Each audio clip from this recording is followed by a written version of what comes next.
This is Off-Road Independence, episode number 36. This podcast is brought to you by beginnersfab.com, the site that teaches you how to make useful, interesting, and creative things with basic tools. Think you don't have the fabrication tools necessary to make what you need? Think again. beginnersfab.com. Hey everybody, this is Eric with Off-Road Independence, and today I want to bring to you a new site. It's called banhammer4x4.com, and this site really looks like it's going to be something cool for the off-road community. What is it? Well, it's a bunch of stuff, but the part that I really like is the product reviews here. Why so? Because if you go down here and you look in here, you see a basic description of it. You get a rating at the top left that talks about the value and the function of it. And then down you see it has strengths, weaknesses, and the overall idea of it. And if you go down here to where I'm at, you can click on those who have reviewed the product and you get to see their profile. You can actually see things such as their ride or their vehicle that they're using, all the specs of their vehicle, and you also get to see what it was built for and what they would do differently. That gives you a realistic review that can be very close to what you're looking for. That's really cool. To be able to do this though, go by banhammer4x4.com, go over here, it'll say log in for you, register there, and then you can set up your own profile and start helping this community grow.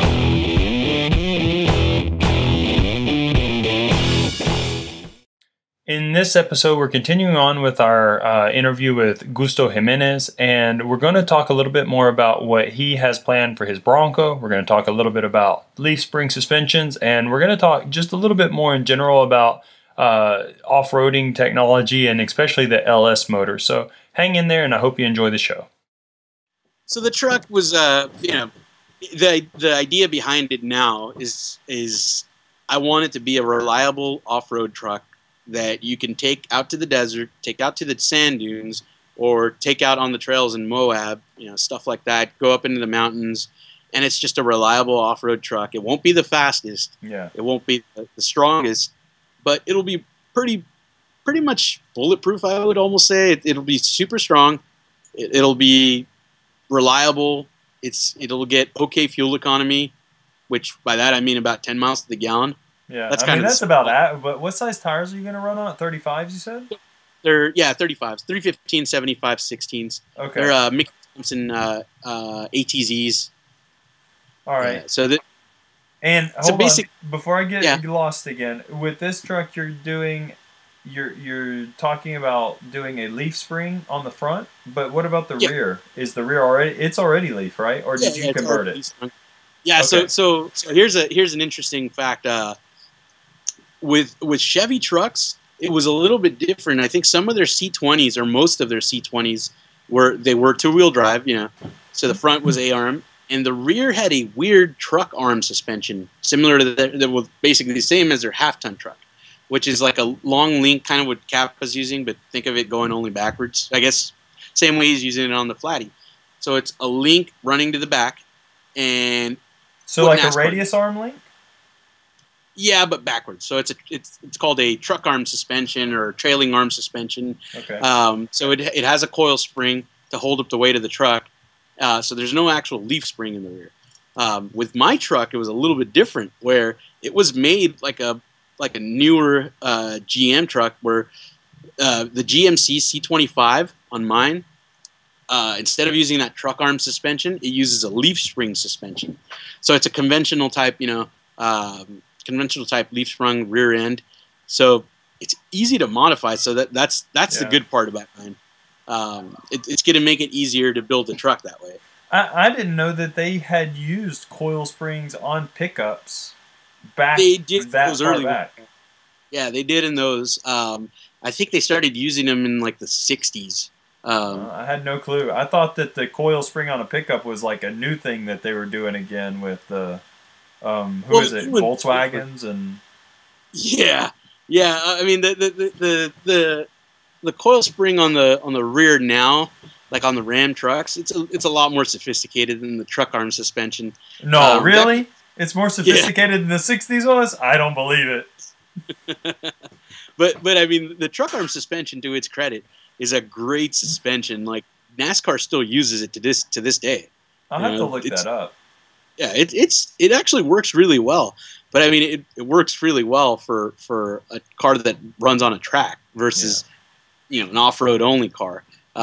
It's probably not ideal for a lot of the situations that we get ourselves into, off-road. So yeah, that part is going to make it easier for me to build that truck the way I want it. I mean, it's already sitting on 35-inch tires. I do have fiberglass fenders for the front. So my goal is to try and get away with a 2-inch lift so that the truck can sit similar to the height that it's at right now.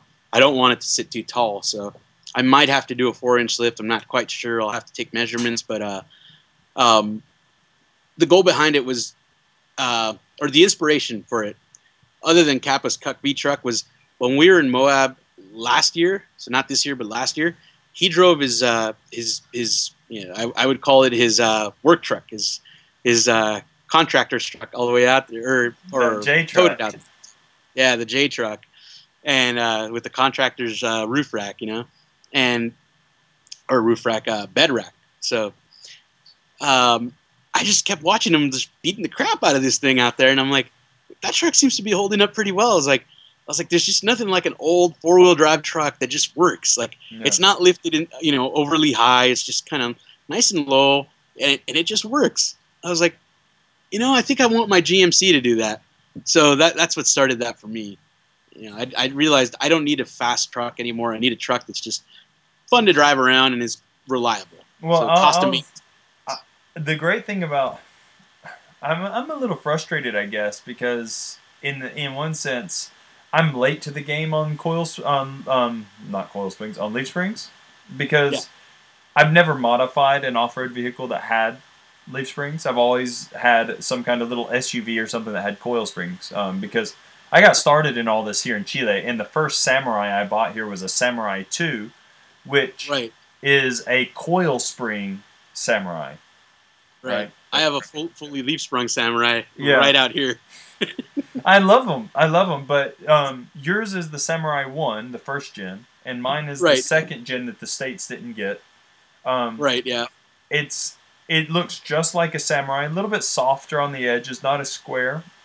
It's still square, but it just has a little bit more rounded corners to it.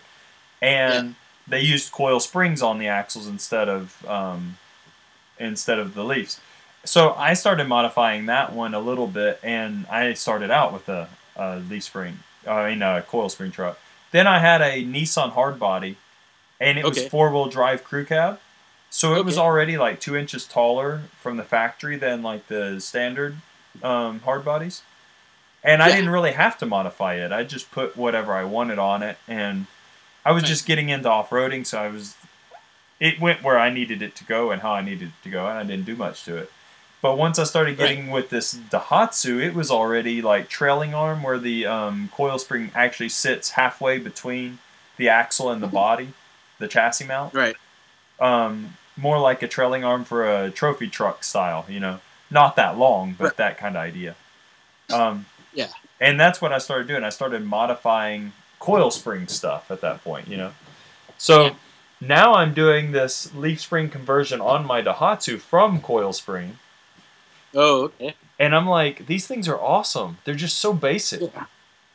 It's one of those things where you can do so much with them, and they just work. You're like, you know what? There's beauty to that. Yeah, it's like, why did coil springs ever become popular? I mean, I know why. They have controllable, they get stiffer as they, what is that called? The progressive rates. Progressive rates and stuff, which are different than multiple leafs together, of course.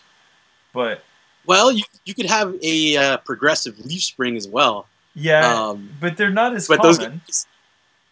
Those are all aftermarket, and they generally go for quite a bit of money. That's what I have in the rear of my Bronco in the pre-runner. It's got deep F53 leaf springs, and it's like a 13 leaf spring pack.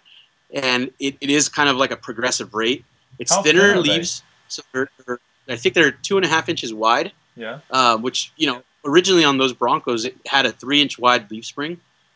So you would think, well, it's a narrower spring. Well, won't that be kind of wobbly? But no, the way they do it is So they use a narrower spring, and they use a lot more springs, so they're all kind of a lighter rate.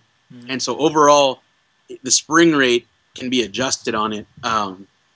It works really well. I mean, you know, to its credit, like the truck goes through whoops, and the rear always feels like it's great. Like, especially like when it has a full tank of fuel, it just gets through stuff so smooth.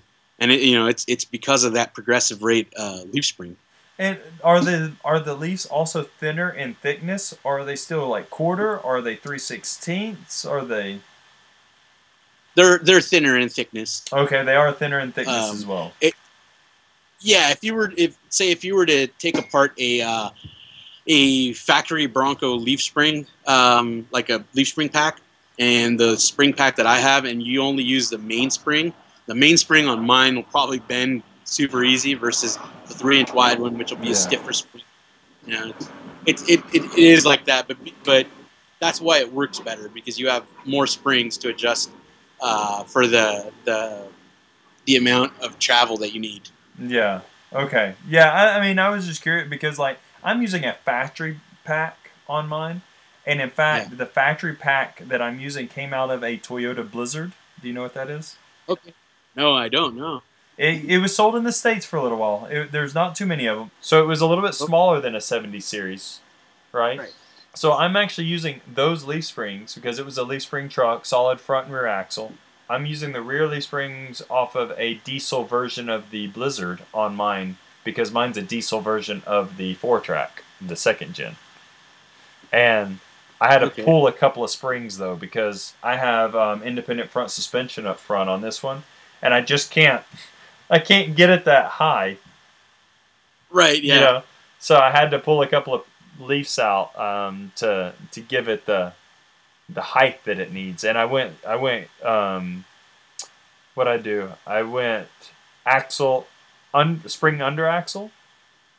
Oh, okay, yeah. Instead of over, because the over it was like this. It was real tall, Yeah. And I also only did a 3/8 or I'm sorry, a 7/8 wall height.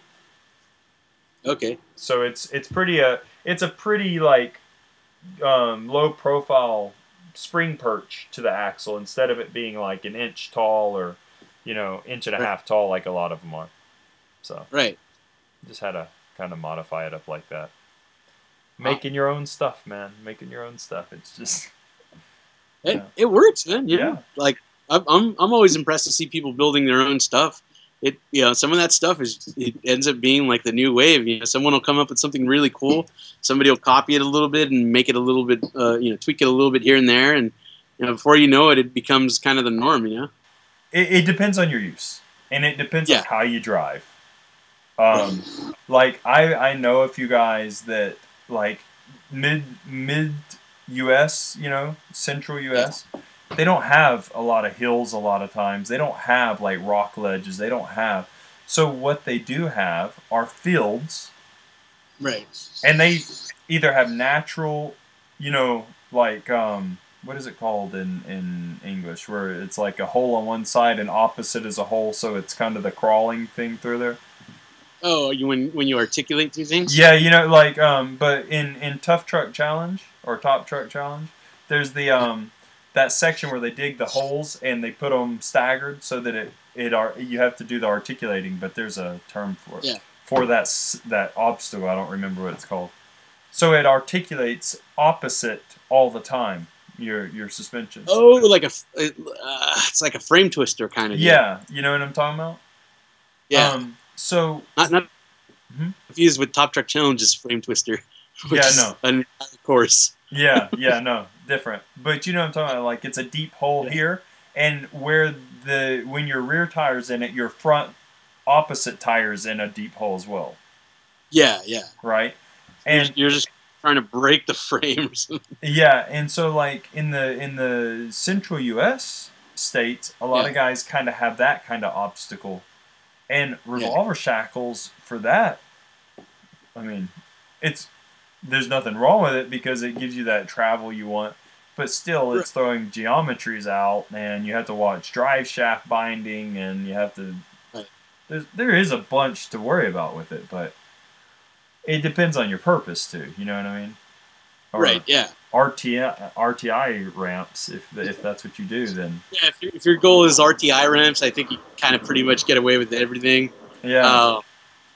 RTI ramps. I mean, we still do them for new vehicles for four-wheeler, or I should say four-wheeler still does them. John's probably still doing it later this year when they do their testing. That's always been kind of one of those criteria they check. But I'd say largely RTI ramps are you really can't compare it to what off-road terrain is going to be like. Is you Be careful now. Be careful. You're basically calling people posers. Be careful. I'm not saying that. I'm saying wheeling in a parking lot is not like wheeling off-road. How can you say that, man? How can you say that? I mean, my truck could flex 6 feet in the air. You don't think I can't do what you can do off-road? I mean, a truck goes too far on the RTI ramp, and it'll roll over into the next spot. Yeah. In the parking lot. If you do that off-road, or off into the side of a hill, and no one will find you until 100 feet later. Yeah, well, the thing, my big thing about that kind of stuff isn't so much just that what you're talking about, which is a good point, but it's you can't even get it to the trail. Right. Yeah. I mean, you're obligated to trailer something like that because it's not stable on the street at all. Right. Yeah. And what's bad is that I've seen videos on like YouTube and stuff of these guys in these kind of trucks. And even on the trails, like in the flat areas where it's a curve, the truck's like, you'd swear they're doing 100 miles an hour around a curve, and they're just doing like 10 miles an hour, and the truck's like, I'm like, wow, that just does not look stable, Yeah, exactly. It's like a trophy truck going through a corner. Yeah. No, those are amazing because I'm like, how does that thing not just like roll over on itself? But it's probably the most advanced vehicle you can build now. Yeah, those and the Ultra 4s, both of them. Yeah, exactly. Yeah, some of those they're insane. Yeah. I think recently I've started seeing how on there's trucks that some of the race teams like the trophy truck drivers will have their pre-runner will be what they call a luxury pre-runner. No, I haven't heard that. No? So it's basically a trophy truck with air conditioning, leather interior, all the fixings, it's all nice and cushy. And they use this to pre-run the course because they're like, well, if I have to work in this thing, for a whole month, charting the course, I'd rather be in something comfortable and similar to the trophy truck. So that's how they do that. And is that why? Oh, sorry. Didn't mean to cut you off. Is that why all those guys are building so many of these, like, full-size Chevys that are, like, a normal, like, not normal, but they're, like, a trophy truck suspension on them with fiberglass rears and back, but it still has all the typical luxury of a standard truck? Well, no, I mean, I'm sure Camberg has built some trucks that are basically a trophy truck with air conditioning and basically like a luxury pre-runner. But a lot of their trucks are just pre-runners in general. Just people who buy them for fun. Yeah, exactly. So they're not exactly what I would call a trophy truck. That being said, Camberg builds the kinetic trucks, their 6100 race trucks. I mean, they really are just a trophy truck. It's a scaled down truck. It's slightly smaller. So you'll see them a lot in Best in the Desert. They're pretty well built trucks. They're very competitive. So kudos to them. Camberg does a great job. But you look at trucks like Stewart Raceworks. They're building some of the top end luxury pre-runners, and they don't even have a frame under them. It's a complete tube chassis. It's built on a trophy truck platform. So the only thing that you're keeping inside is a nice, comfortable cab with air conditioning. Like sometimes they'll be running like a vintage air unit. Like none of the components will be stuff you'll find at a dealer lot. It's not like a Raptor or something. That's why those trucks are like $300,000 trucks. Yeah, but I mean, with all the fame that the Raptors have gotten recently, couldn't you basically build one of those into a luxury trophy trucks, more or less?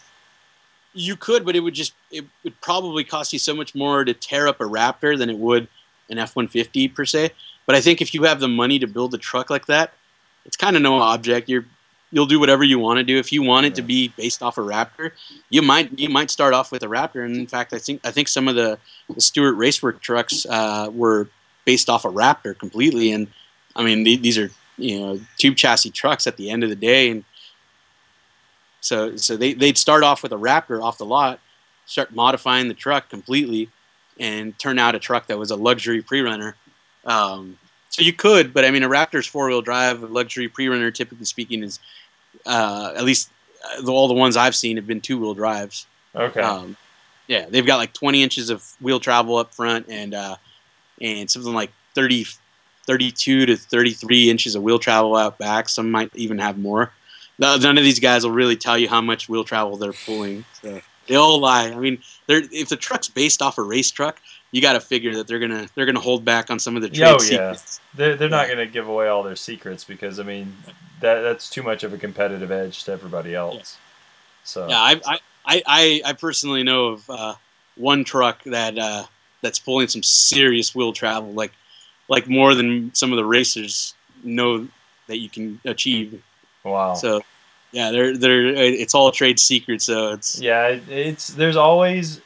there's geometries to be found. There's components to be imagined. I mean, what we see today in 10 years now is just going to be old hat, and somebody's going to have it'll still be around in some form, but it'll just have been modified completely. So, Yeah, I just wonder how fast those trucks can continue to go. Like at some point they're gonna hit a limit. I mean, I think they're already pretty close to being there, if not already there. For trophy trucks, like they can do 145 miles per hour through the desert. That's insane. That's like beyond that. It's like okay, well, it's a truck that's not really aerodynamic, so to speak. There's no windshield in it, so air's going everywhere. When they can go 90, 100 miles per hour through whoops, like stuff that you'd be like, that'll tear up a car at that speed. Like that's pretty dang fast. Like I don't really see how you can push beyond that. Like even their engines are 900 horsepower naturally aspirated V8s. Some of them will claim 750 or 800 horsepower. Like I said, a lot because they're all racing. They don't tell each other what they're really putting out, but yeah, they're probably closer to 900 horsepower and 35 inches of rear wheel travel and 23 or 24 up front. Like there's some pretty sick trucks. I will say this. I mean, and don't get me wrong. I understand the reasons why. Okay, before I even say this, I understand the reasons why. But I would like to see more of these trophy truck guys and more of the Ultra 4 guys and that kind of stuff. And a lot of even the performance builders for hot rods get away from using so many LS motors. I mean, I get it. I understand all the weight, the power, the price. I get it. It's just kind of boring now, though. It's like everybody's doing it. Here's the reason why. When you're out in the middle of nowhere, you don't want to be troubleshooting an engine that starts failing because wiring is not ideal or programming isn't ideal. Small block Chevy 350 is probably one of the most reliable engines out there. And as much as Ford guys might want to bag on it, I've heard guys that go, "Oh, they're not reliable." Well, that's just not true. Like if you can't fix a small block Chevy with a screwdriver, a pair of pliers, and I don't know, a hammer, like you probably should put the tools away and walk out of the garage. So. But why is like Toyota not more popular? Just for instance, I'm just saying because Toyota makes some good trucks, and some guys have made some really cool pre-runner and short track racers that are Toyota, but you don't see them really in the trophy truck series as far as like a mass volume. Right. I think that's purely just because of more than likely it's the cost, engine builders and stuff like that. Like. Because trophy trucks have to run the engine of the make that the truck is running a Ford truck, you're going to end up running more than likely like either a 351 based engine or it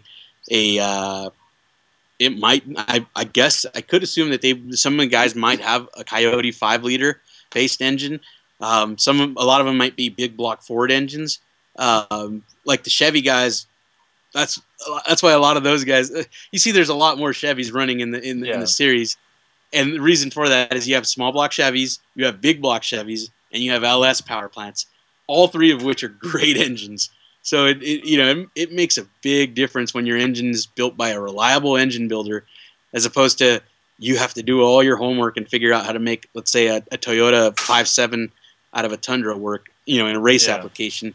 I'm sure it can be done, but it would cost so much to just get that off the ground. I mean, unless it was a factory-backed program, it would be hard to do, Yeah, because, I mean, like, I've seen a bunch of guys, and it's really popular here in South America and in Australia. They like to put the Lexus 1UZ motor, right?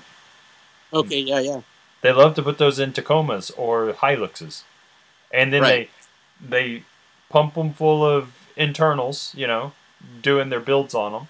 And the thing comes out and it's got, 600-700 horsepower. And it's like these awesome motors. I mean, they're really just cool. But it's like you don't see that in racing very much, in desert racing, in any form. I mean, I know there are a couple of guys that do short track stuff that are running Toyotas. Yeah. And they sound mean. They just sound absolutely mean. But it's like, no, it's you can almost spot them on the track by hearing them because they're the only truck that sounds different. Yeah. You know what I mean? Yeah. And I was just kind of thinking, well, why don't more guys run like the Toyota setups? Because their trucks are good. Yeah. But it's got to be cost. Yeah, it's got to be cost. And even in the trophy truck series, I'd say about half the trophy trucks out there are probably not what you would like. Like if you split the class into the slower side and the really fast side, you could split it halfway. Half the guys just race because they have money, but they're really not a whole lot. Like they're not the fastest guys out there. They have some of the nicest equipment, but they don't have everything figured out. They're not, they're not Robbie Gordon. They're not guys like that who can fund a program and they basically have everything down to a science. It's interesting to see that. Like I think because there's no factory backing yet, there's probably why you don't see any Toyota V8s running in trophy trucks. I wonder why they don't. I'd love to see them. Yeah, I'd love to see them. I wonder why Toyota doesn't back them on that.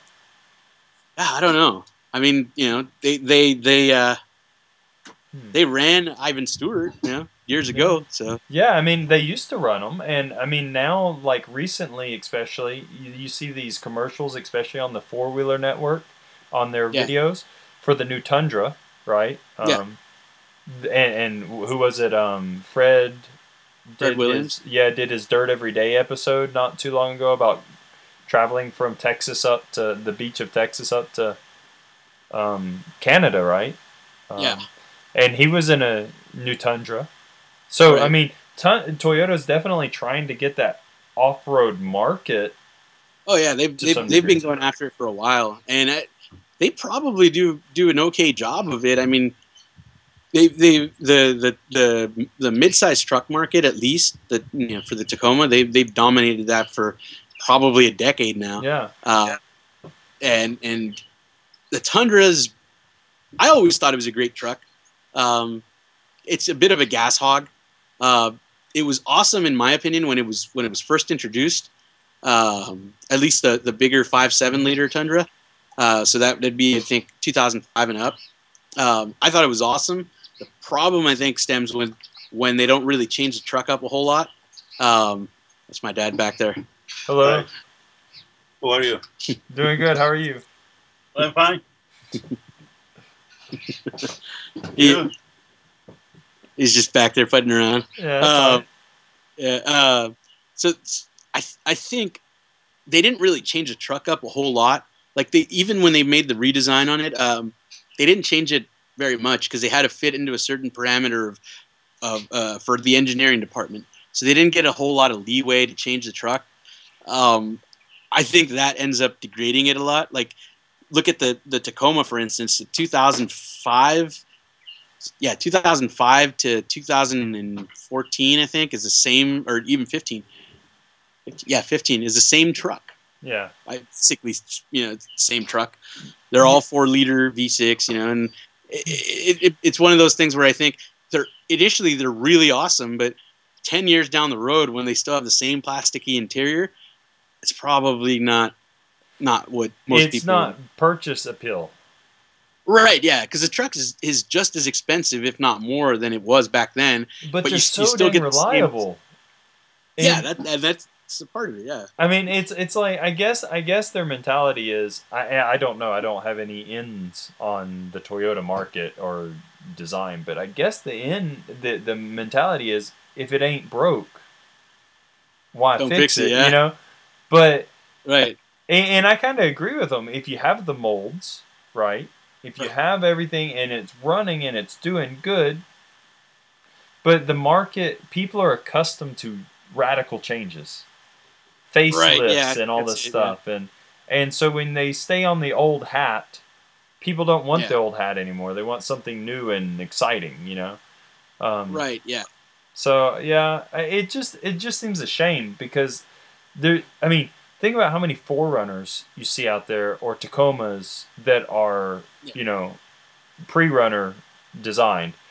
The Land Cruisers, the old FJ Land Cruisers, not so much. They're more crawler oriented or mudding. Those were awesome though. Yeah, there are some pre-runners out there. There are some pre-runners that exist, but just typically not. They're typically reserved for the other styles. And I agree with you. They're great trucks. In fact, once I get rid of the Daihatsu, I don't know if I'll get a FJ Land Cruiser, one of the 40s or 60s, or I'll go to a Samurai. I'll have to see. It'll be something like that. But yeah, it's just a shame because they could have a bigger market, I think, and they just don't really push that part of it. If Toyota's listening, I'd like to see you guys back that a little bit. It'd be cool. But I don't know why you'd listen. I don't know why you'd listen to me, but it would be cool. I think they should totally race in Trophy Truck Series. I think they should so too. Definitely go after that. That and Ultra 4. Yeah. Awesome. Could you imagine a Lexus motor in the Ultra 4s? So the 1UZ is a V8, right? Yeah. Okay. Yeah. Okay. It's the 4.7, right? Yeah, you're right. Yeah, I've seen guys do those swaps in 4Runners, in the United States, and they're pretty awesome. I gotta say, like I've seen some of them actually like running, and I'm like, wow, like that's pretty impressive. Like I would probably never do that just because it would cost so much money to just make that actually work, as opposed to buy an LS, swap it in, and you're done for like under $5,000. You've got the whole thing running and driving. But a 1UZ motor imported from Japan, which has a max of around 60,000 kilometers. Okay. Right. I mean that's only like 45,000 miles on it. Yeah, they might be hard miles though. Yeah, well, not in Japan. Typically, it's rare that you find a hard mile vehicle in Japan because these guys that are importing them. I used to deal with tuners a lot. Before I was into off-roading, I loved tuning. The guys that import those, they go to Japan, and in Japan, there is state laws or government laws that are real strict on cars. So every so many years, most people find it cheaper to junk their car and buy a new one than try to keep their current car up to emission standards and government regulation, right? So most of them are just passenger cars that haven't had that many hard miles on them because in Japan there's not a whole lot of places to put hard miles on a car unless you just really look for it. And so they go pull them out of the yards. They have them shipped over in containers, and you can buy one. I was looking, and the guy was offering it for like $1,100 or something. With the camshaft sensors and the what was the other one? The position camshaft and crankshaft. Yeah. Okay. Crank. Sensor. I think it was like $1,300 for the motor. You can buy a bell housing that'll mount up bell housings to Tacoma motors, most Tacoma motors, for like $400. Okay. And a wiring harness is $150. Wow. So I mean $2,000, you've got it. Yeah. All you've got to do is all the little, nitpicky stuff, which add another 35% or 40% to the cost, I think, and you've probably got it. Right, and I think the problem is with the LS, you can buy a whole engine and transmission package with the ECU and everything. Most likely, you can find them sometimes for $1,500 complete. Yeah, like you can find the engine easily for $1,000. I'm not loyal. I'm not brand loyal, but I still personally would rather have a Toyota motor in my car, right, than a Chevy. It's just me. I know that the Chevy LSs have had great success. Right. But I guess that's the thing. They're rebuilding them or replacing them every year. Or well, some of the guys racing in like Ultra 4 are running takeout engines. They're not actually modifying the engine. Like they'll put an aggressive camshaft in it, but some of the guys will be running like a 6-liter with an aggressive cam and a set of headers, and that's generally about it. Like basically most of what they do involves gearing, you know. Yeah, but I mean, how long are they running it? Just one season? I'd say some of the guys probably run them more than a season. They'll run them as long as it'll go. Like some of those engines they'll easily go over 100,000 miles to. Like some of those go easily to 200,000 miles. You know, it's not. I would have no problem. Like the next project for me for my Bronco for the pre-runner will be a 5.3 liter LS. So man, see, no, come on, man, do something different. And I work for a Mustang book. So. Yeah, but come on, man. As a personal plea, do something different. Just be different. It's just cool to see something. I get it. I do. I don't get me wrong. I get it. I get that they're reliable. How much more different can you get than a Chevy motor in a Ford Bronco? A Toyota motor in a Ford Bronco. That'd be a lot of work. No, yeah. Sorry, I couldn't resist. It was just I couldn't resist. Hey, well, man, I'm actually gonna let you go now. Okay. I mean, I've had a great time talking. I really Absolutely. have. Likewise. Hopefully, if you're up for it, not like real near future, but in the future, we'll be able to get together because I'm pretty sure I have quite a bit of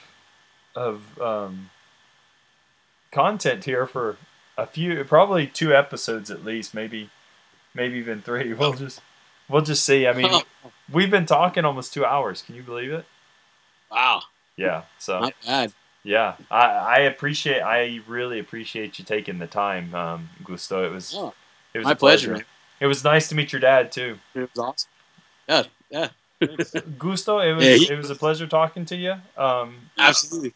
Thanks for coming on the show, and everybody out there listening, please don't forget to stop by and check out all my sites. I have a number of sites. You can check me out at offroadindependence.com, where you'll find this these episodes, as well as beginnersfab.com. You have to ask Gusto what he thinks about beginnersfab.com behind my back so he can tell you the truth. And all those things are right there together so that you can check them out. I hope you enjoy what you find there. I'm trying to write a few more articles for both Off-Road Independence and Beginners Fab. What do you think about my articles, Gusto? I think they're great. Are they well written? I think so. So everybody, stop by, check out my stuff, and don't forget, if you'd like, you can support Off-Road Independence, help me have more interviews like I'm having now, and also be able to keep up the stuff with beginnersfab.com by buying a shirt, sticker, other swag that I have available. Until next time, thanks, Gusto. It was a privilege. And thanks to everybody else who is listening. We'll be here for the next episode, so I hope you are too.